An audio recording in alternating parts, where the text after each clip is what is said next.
Alors cette vidéo est consacrée à la détermination des moments d'inertie à partir de SolidWorks.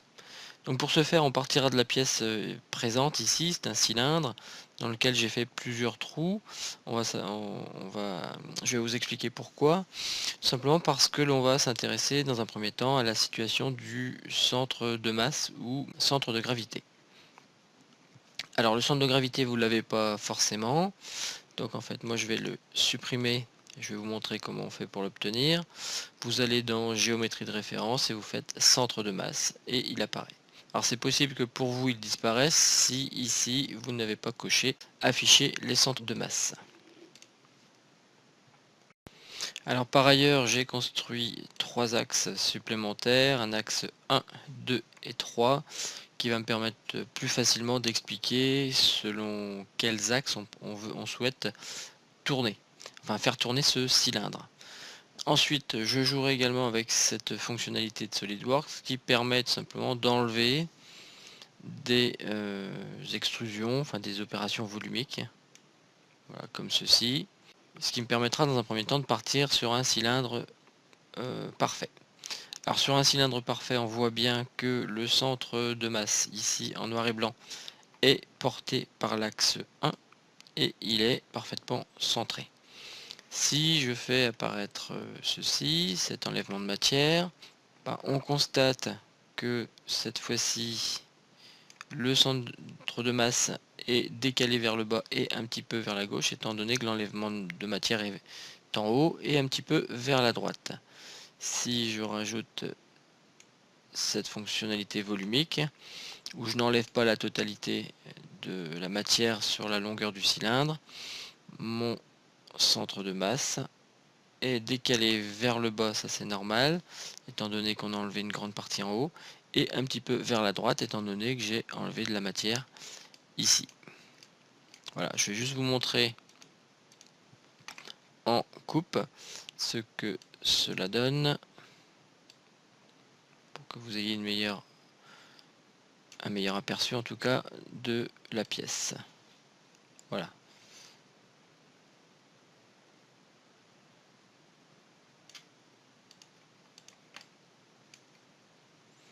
Alors je vais me remettre ici, comme si j'avais un cylindre parfait.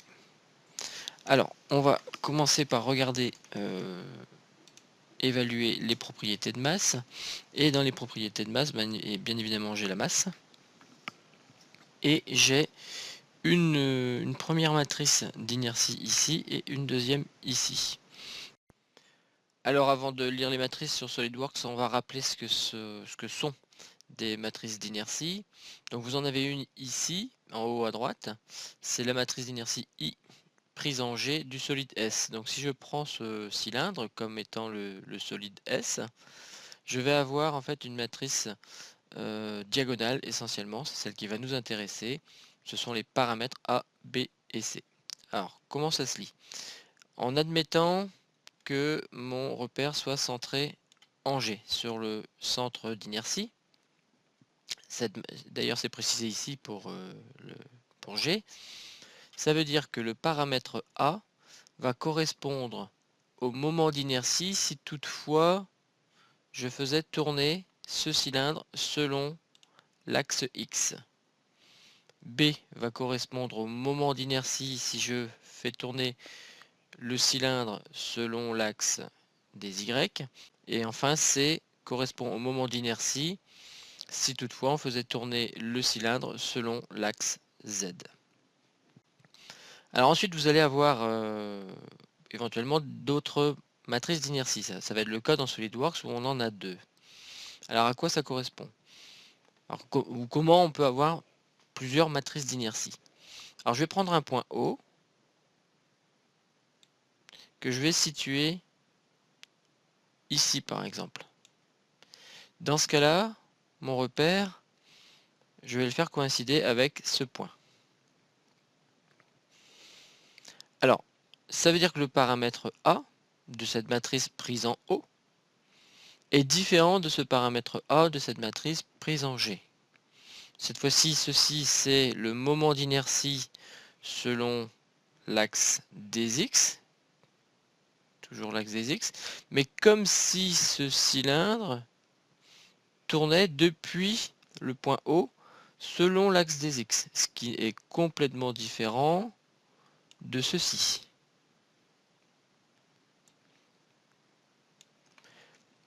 Le paramètre B sera le moment d'inertie si je fais tourner ce cylindre selon l'axe des Y, passant par O. Et enfin, C, c'est le moment d'inertie si je fais tourner ce cylindre selon Z, axe Z, passant par O.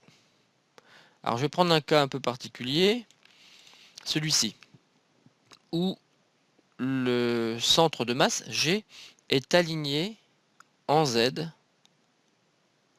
avec le point O. Vous voyez que si je mets mon trièdre en O ou en G, c'est exactement pareil pour l'axe des Z. Alors dans cette configuration particulière, on va avoir un paramètre qui ne va pas changer, c'est le paramètre lié à la rotation selon Z, donc c'est le paramètre C. Ça veut dire que je sois sur cette matrice en haut, le paramètre C sera le moment d'inertie selon l'axe de Z, passant par G, et celui-ci, c'est pareil, c'est le moment d'inertie selon l'axe Z, mais cette fois-ci passant par O. Et comme ces deux axes, enfin Z passant par G ou par O sont identiques, étant donné que O et G sont alignés selon Z, le paramètre C sera identique dans les deux matrices. Bien évidemment, A et B dans ces deux matrices seront foncièrement différents. Alors revenons à notre cylindre. Donc si je fais propriété de masse qu'on avait tout à l'heure, on retrouve nos deux matrices d'inertie. Alors, ce qu'il faut remarquer, c'est ceci. La première matrice, en fait, va vous donner les moments d'inertie et les produits d'inertie que l'on ne verra pas, pris au centre de gravité, c'est ça qui est extrêmement important, et aligné avec le système de coordonnées de sortie. Alors le système de coordonnées de sortie, c'est ça, c'est ce trièdre X, Y et Z. Alors ça veut dire que si je regarde mon système, mon cylindre, pardon, alors si j'enlève ceci, vous voyez bien que le centre de masse est ici. Quand je fais propriété de masse, ce centre de masse est remplacé par un trièdre rose portant les noms de IX, IY, IZ. On ne s'en occupera pas. Ce qui est important de remarquer, c'est que le centre de masse a été remplacé par le centre de ce trièdre. Donc en fait, si je prends par exemple, alors je vais prendre celui-ci, le fameux LZZ, c'est le moment d'inertie selon l'axe Z, donc selon l'axe, pour moi, l'axe 1, c'est comme si on faisait tourner le cylindre selon cet axe 1, et ce moment d'inertie vaut 0,363 kg mètre carré. Si à présent je décidais de faire tourner ce cylindre par rapport à l'axe des X par exemple, donc ce serait l'axe 3, mais l'axe 3, attention, passant par mon centre de masse, donc passant par le centre de ce petit repère, j'aurai donc un moment d'inertie selon l'axe X qui vaut 0,726. Et enfin, si je décide de faire tourner ce cylindre selon l'axe des Y, donc c'est pour moi l'axe 2, mais attention encore une fois, l'axe 2 cette fois-ci passant par le centre de masse, ou le centre d'inertie d'ailleurs, ça porte les deux noms, ou centre de gravité, j'aurai donc ce moment d'inertie qui vaut 0,726. Ok. Maintenant, je voudrais revenir sur celui-ci. Donc moment d'inertie, si toutefois je faisais tourner ce cylindre selon l'axe Z, donc selon l'axe 1 pour moi, passant par le centre de gravité, rappelez-vous c'est ici. Et bien c'est le même sur cette matrice, pris au système de coordonnées de sortie, donc toujours selon X, Y et Z. Alors c'est un cas particulier. Pourquoi? Parce qu'en fait, il va tout simplement vous donner la matrice d'inertie pour le point d'origine de construction de votre pièce. Donc le point d'origine, alors je le clique ici dans l'arbre de construction, vous le voyez apparaître en orange sur la figure. Alors même cas que tout à l'heure, on se retrouve en fait avec un point, qui était le point O tout à l'heure, qui est aligné avec le centre d'inertie, centre de gravité, ou centre de masse. Alors par contre, regardez bien ce qui change, c'est que tout à l'heure, pour une rotation selon X, donc l'axe 3 passant par G, j'avais 0,726. Maintenant, je suis à 2,359, donc beaucoup plus grand. Pourquoi? Tout simplement parce que cette fois-ci, on décide de faire tourner ce cylindre selon l'axe X, qui correspond à mon axe 3 ici pour moi, mais non plus passant par le centre de gravité, mais passant par l'origine de la pièce. Alors admettons maintenant que l'axe de rotation de ma pièce, c'est mon axe 1. Je veux donc faire tourner mon cylindre selon Z. Ce qui m'intéresse, c'est ce moment d'inertie selon Z. Alors je vais autoriser les enlèvements de matière de ma pièce. Alors regardons de nouveau, alors je vais recalculer. Regardons de nouveau les matrices d'inertie. Je vais m'intéresser uniquement au moment d'inertie selon Z, étant donné que c'est selon cet axe que je veux faire tourner ma pièce. Vous voyez qu'ici j'ai un moment d'inertie de 0,287 et ici un moment d'inertie de 0,291. Lequel des deux je dois prendre? Alors ceux qui ont bien suivi ont compris que c'est celui du bas, étant donné que je viens de dire que je faisais tourner ma pièce selon l'axe 1. Axe 1 passant par l'origine ici. Et j'ai indiqué que cette matrice fait référence au point d'origine de la pièce. Alors question suivante, je vais me remettre comme ceci. Je voudrais cette fois-ci que ma pièce tourne par rapport à un point situé à peu près ici, on va dire. Comment je fais? Alors vous avez deux solutions pour le faire. Soit par le calcul, soit avec SolidWorks. Alors on va d'abord le voir par le calcul. Alors pour le faire par le calcul, il faut utiliser la formule de Huygens ici, qui dit quoi? Qui dit que le moment d'inertie d'un solide par rapport à une droite delta, si je traduis ceci, c'est égal au moment d'inertie de ce même solide, tournant selon une droite delta G, la droite delta G passant par le centre de masse de l'objet, donc connu, plus la masse de cet objet fois la distance séparant les deux axes de rotation, delta et delta G, mise au carré.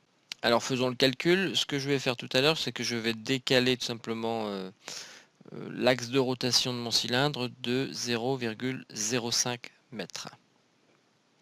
Donc on va prendre le LZZ qui correspond au moment d'inertie selon Z passant par le centre de gravité qui vaut 0,363. Donc 0,363, je le fais à la calculatrice, plus MD2. M, c'est la masse de ce cylindre qui est indiqué ici, 72,571, multiplié par la distance au carré. Donc j'ai dit que je voulais le décaler de 0,05 mètres. Donc 0,5 au carré. Ce qui fait normalement un moment d'inertie de 0,544. Alors on va voir si effectivement ça fonctionne. Donc je vais devoir aller dans l'esquisse en fait de ma pièce. Et puis, alors j'ai préparé un petit peu les choses quand même. 0,05. Je vais décaler tout simplement le repère d'origine, hein, l'origine ici, où on voit le point orange cette fois-ci sur la figure. Je la décale de 0,05 mètres sur la gauche. Ok, on ferme ça. Donc vous voyez cette fois-ci que mon point d'origine est parfaitement décalé. Donc je vais faire tourner ce cylindre, c'est ma volonté en tout cas, selon l'axe 1. Donc on va demander propriété de masse de ce cylindre. Alors si évidemment si je regarde ceci, c'est le moment d'inertie selon Z mais passant par le centre de gravité, c'est pas celui-ci qui m'intéresse, c'est celui-ci. C'est le moment d'inertie selon l'axe des Z mais passant par l'origine du repère de ma pièce, donc 0,544, ce qu'on avait trouvé de manière analytique avec le théorème de Huygens. Alors on termine avec ce cylindre et les moments d'inertie, mais cette fois-ci avec cette pièce cylindre importée dans un assemblage. Donc ça ressemble beaucoup, mais par contre c'est important de voir la différence. Vous voyez qu'ici je suis dans un assemblage, on voit le Lego vert et le Lego jaune qui me montre l'assemblage, et ma pièce cylindre sur laquelle on a travaillé juste précédemment est ici. Maintenant, le piège est le suivant. Quand je fais propriété de masse, donc ici, toujours pareil, je retrouve ma matrice d'inertie prise au centre de gravité et alignée avec le système de coordonnées de sortie X, Y et Z classique. Donc je retrouve la même chose, évidemment. Alors attention, je n'ai qu'une pièce. Si je mets 2 pièces, 3 pièces, 4 pièces, etc., il va me calculer le barycentre de mes pièces mises dans mon assemblage. Ce qui m'intéresse, c'est ceci. La deuxième matrice, qui est prise aux coordonnées de sortie, toujours selon X, Y et Z, mais, attention, hop, ici, j'ai deux origines. J'ai d'une part l'origine de ma pièce. Ici, je suis rentré dans ma pièce, on est bien d'accord. Je clique sur origine. Vous voyez le point orange. Ça, c'est l'origine de construction de ma pièce. Par contre, j'ai l'origine de mon assemblage. Donc cette fois-ci, cette dernière matrice, c'est la matrice des inerties prise au point d'origine de l'assemblage et non pas au point d'origine de la pièce. Si vous voulez la matrice d'inertie ici prise au point d'origine de la pièce, il faudra retourner dans la pièce. Donc on aurait pu le faire avec le théorème de Huygens encore une fois, mais bon, SolidWorks nous le fait, ce qui peut être utile pour des pièces un peu compliquées. Alors je viens de rajouter un deuxième cylindre dans mon assemblage. On va juste afficher les centres de masse, donc de chacun des deux cylindres. Et puis on va pouvoir aussi pour l'assemblage, je clique sur l'assemblage, je vais dans ici géométrie de référence, centre de masse, voilà, là il m'a trouvé le centre de masse de mes deux pièces, voilà, qui sont pas du tout alignées d'ailleurs, hein, peu importe. Alors ce que je voudrais faire ici, moi, c'est refaire une évaluation propriété de masse. Alors, regardez ce qui se passe. Alors, vous voyez qu'ici, j'ai plus du tout les mêmes valeurs que précédemment. Alors j'ai deux pièces dans mon assemblage, et ces deux pièces sont prises en compte, étant donné que c'est l'assemblage qui est sélectionné. J'ai la possibilité de supprimer l'assemblage et d'aller cliquer sur une pièce. Donc cette fois-ci, c'est exactement comme si on travaillait ou presque dans la partie pièce et non pas assemblage. Il va me donner le moment d'inertie selon Z de cette pièce prise au centre de gravité, attention. Et ici, j'ai le moment d'inertie de cette pièce prise à l'origine, par contre, de l'assemblage, on est d'accord? Donc ici, au point qui apparaît en orange tout de suite à l'écran, avec donc une inertie de 6,894 kg/m². Je peux supprimer et puis demander bien évidemment le deuxième cylindre. Alors c'est logique que le moment d'inertie pris au centre de gravité de ce cylindre soit identique au précédent. Par contre, vous voyez que le moment d'inertie, pardon, pris en Z à l'origine de l'assemblage est différent. Il vaut 5,725. Maintenant j'ai la possibilité de supprimer et puis de sélectionner l'assemblage. Alors cette fois-ci, la